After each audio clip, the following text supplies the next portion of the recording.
Assalamualaikum warahmatullahi wabarakatuh. Hai anak-anak, apa kabar? Semoga sehat selalu dan tetap semangat ya. Hari ini bertemu lagi dengan Pak Salim yang akan melanjutkan pembelajaran jarak jauhnya materi PAI, pelajaran PAI, babnya bab 6 tentang surat Al-Maidah ayat ketiga ya. Untuk itu disimak baik-baik. Bila anak-anak belum punya catatannya, silakan ambil Al-Qur'annya dan buka surat Al-Maidahnya, cari ayat ketiga. Namun sebelumnya kita awali dulu dengan membaca doa sebelum belajar ya. Kita baca bersama-sama. A'udzubillahi minasyaitonirrajim. Bismillahirrahmanirrahim. Raditu billahi robba wa bil islami dina wa bi Muhammadin nabiyyan wa rasula. Rabbi zidni ilma warzuqni fahma, amin ya rabbal alamin. Quran surat Al-Maidah ayat ketiga. Kita baca bersama-sama. A'udzu billahi minasy syaithanir rajim. Bismillahirrahmanirrahim. حرمت عليكم الميتة والدم ولحم الخنزير وما أهل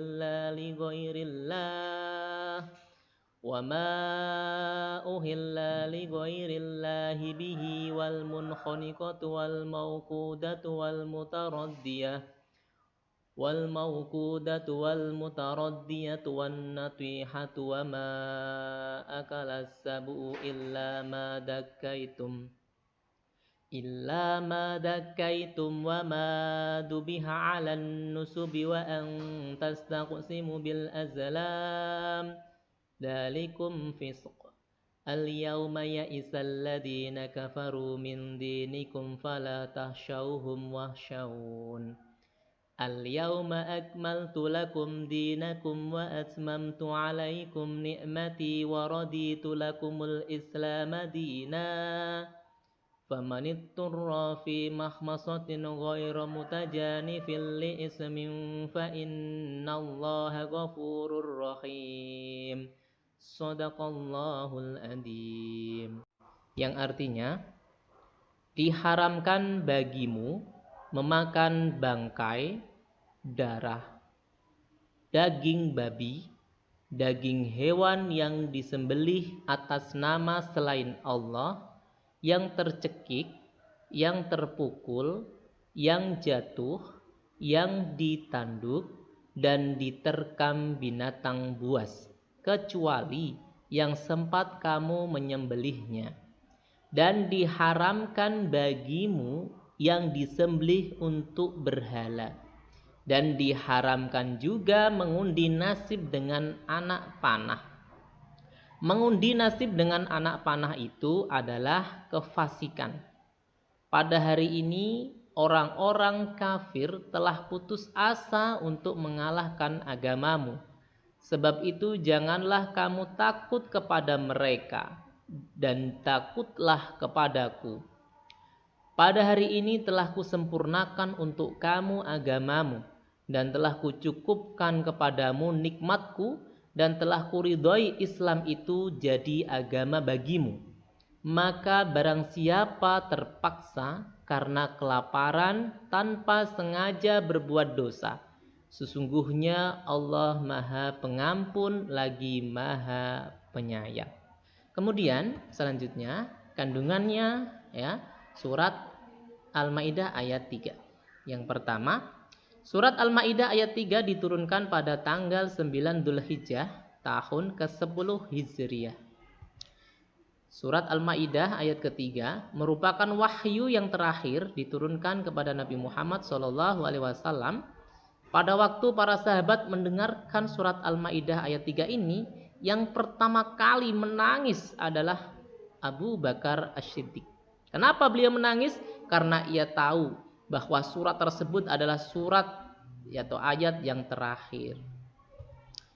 Kemudian surat Al-Maidah termasuk golongan surat Madaniyah meskipun ada ayat yang turun di Mekah. Tetapi ayat ini diturunkan sesudah Nabi Muhammad hijrah ke Madinah, yaitu pada Haji Wada.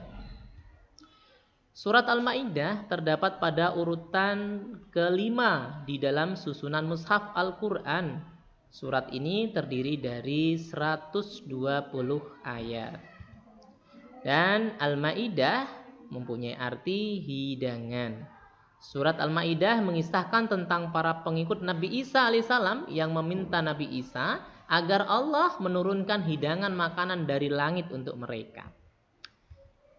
Jelas ya anak-anak ya? Nah, ini keterangan jenis-jenis makanan yang diharamkan Allah sesuai dengan surat Al-Maidah ayat 3. Yang pertama, babi dan semua anggota tubuhnya haram. Tidak boleh dimanfaatkan karena termasuk dalam binatang yang najis. Sudah ada di dalam nas Al-Quran. Mau darahnya, tulangnya, kulitnya, bulunya, ya, semua yang ada di anggota tubuh babi haram untuk dimanfaatkan bagi orang yang beriman. Tidak boleh, ya. Untuk itu perlu kalian waspada produk-produk makanan, produk-produk alat-alat yang di situ diketahui ada unsur dari binatang yang diharamkan oleh Allah, khususnya babi, maka bagi orang yang beriman untuk menolak atau tidak menggunakan produk tersebut. Binatang yang disembelih tidak menyebut asma Allah, ya. Allah sangat melarang menyembelih binatang dengan menyebut nama selainnya, karena sebab ilah, yaitu untuk melindungi akidah dari kemusyrikan. Menyebut nama Allah saat menyembelih binatang adalah pengakuan bahwa Allah yang telah menjadikan binatang yang hidup di muka bumi ini, dan dengan menyebut namanya kita telah meminta izin mengalirkan darah binatang tersebut untuk keperluan atau kepentingan kita, ya. Ketika kita mau nyembelih, wajib hukumnya untuk menyebut asma Allah. Caranya bagaimana? Cukup menggunakan kata Bismillahirrahmanirrahim. Sudah cukup, ya, sah dan halal, ya. Jadi hewan yang disembelih dengan asma Allah maka halal untuk dimakan. Namun kalau ada binatang, hewan ternak yang disembelih tidak ada menyebut nama Allah, maka meskipun itu disembelih tapi haram untuk dimakan bagi orang yang beriman. Yang ketiga, binatang yang mati tercekik atau dicekek, ya, baik dengan cara menghimpitkan leher binatang tersebut ataupun meletakkan kepala binatang pada tempat yang sempit sehingga binatang tersebut mati. Ini juga haram, ya, baik disengaja maupun tidak. Kalau binatang itu tercekik sampai mati, maka haram hukumnya jadi bangkai, ya. Kemudian selanjutnya, binatang yang mati karena dipukul dengan benda keras seperti batu atau tongkat sehingga hewan tersebut mati. Nah, kemudian yang selanjutnya, binatang yang mati terjatuh dari tempat yang tinggi. Sebagai contoh adalah hewan yang jatuh ke dalam sumur sehingga hewan tersebut mati, ya. Kemudian binatang yang mati karena ditanduk binatang lain, ya. Sering, ya, kita melihat tayangan atau kita sendiri pernah menyaksikan ada hewan yang berantem, ya, saling tanduk menanduk, ya. Ada hewan yang bertarung sampai, ya, hewan tersebut mati, ya, pecah kepalanya, ya, atau sobek, ya, bagian tubuh yang lainnya sehingga menyebabkan kematian. Nah, itu dihukumi hewan yang mati, ya, karena saling tanduk menanduk, ya, itu dihukumi bangkai, ya, matinya tidak disembelih dengan lafaz Allah, ya, haram untuk dimakan. Kemudian binatang yang diterkam oleh binatang buas lainnya seperti harimau, serigala atau anjing, kemudian dimakan sebagiannya dan mati karenanya, maka hukum memakannya adalah haram meskipun darahnya mengalir dan bagian yang terkena terkaman binatang buas adalah bagian leher. Kemudian binatang yang mati disembelih untuk berhala atau sesaji berhala. Binatang yang disembelih bukan karena Allah ataupun yang disembelih untuk berhala, keduanya adalah suatu pengaguan terhadap berhala, jadi tidak boleh dimakan. Kemudian binatang yang tercekik, yang dipukul, yang jatuh, yang ditanduk, dan yang diterkam binatang buas adalah halal jika sempat disembelih sebelum mati dengan menyebut asma Allah. Kemudian Allah juga mengharamkan bagi kita ya terkait dengan pengundian nasib atau dengan ramalan ya, tidak boleh. Kemudian Allah telah menyempurnakan agama Islam, mencukupkan nikmatnya dan meridhoi Islam sebagai agama kita.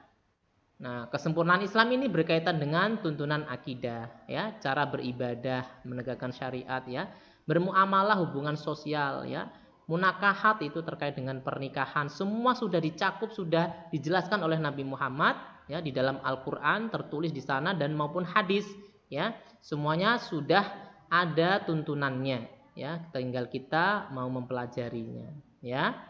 Nah, Nabi Muhammad adalah Nabi yang terakhir. Sesudah Nabi Muhammad tidak ada lagi Nabi. Dan agama Islam telah cukup buat seluruh umat manusia. Kemudian surat tersebut juga menjelaskan bahwa nikmat umat Islam dilengkapi dengan takluknya seluruh tanah Arab ke dalam kekuasaan Islam. Kota Mekah telah bersih dari berhala. Setiap tahun umat Islam bebas menjalankan ibadah haji untuk menyambung sunnah Nabi Ibrahim alaihissalam. Kota Madinah menjadi kota suci yang kedua. Orang musyrik tidak akan tawaf lagi di sekeliling Ka'bah. Nikmat-nikmat itu akan tetap dipelihara oleh Allah untuk selama-lamanya. Kemudian di dalam ayat ini juga Allah mengatakan bahwa Allah telah ridho Islam menjadi agama umat manusia. Segala hukum dan peraturan Islam telah lengkap diturunkan sebagai pedoman hidup manusia. Dalam beberapa hal yang berkenaan dengan ibadah dan syariat, kita diberi kebebasan untuk berpikir atau berijtihad. Akan tetapi, ijtihad manusia itu tidak sama kuat dengan nas atau dalil Al-Quran maupun hadis. Dalam berijtihad, para ulama besar telah bersungguh-sungguh memeras otaknya untuk memahami suatu nas atau dalil Al-Quran yang masih membutuhkan pembahasan. Akan tetapi, para ulama juga memberikan peringatan kepada kita bahwa hasil ijtihad mereka itu bukanlah sesuatu yang pasti. Ya, hasil ijtihad para ulama ini bersifat zonni, ya, yaitu kecenderungan pikiran yang bebas ditinjau kembali jika hasil ijtihad tersebut salah atau tidak, ya, tepat menurut syariat boleh ditolak. Apabila ada sebuah hukum belum jelas nas dalam Al-Quran, maka kita dianjurkan untuk beristihad memakai pendapat-pendapat para ulama. Namun pendapat para ulama ini bersifat zonni. Apa artinya? Kecenderungannya pikiran yang bebas bisa ditinjau kembali. Zonni itu tidak pasti. Jadi bisa hukum yang diputuskan atau disampaikan oleh para ulama ini susah tidak sesuai dengan perkembangan zaman, maka boleh hukum itu bisa diperbaharui lagi asal tidak keluar dari Al-Quran maupun hadis. Itu ya. Nah, ini ada keterangan terakhir, jika hasil ijtihad itu benar maka semata-mata karena petunjuk Allah. Dan anak jelas ya. Nah, ini yang terakhir ya.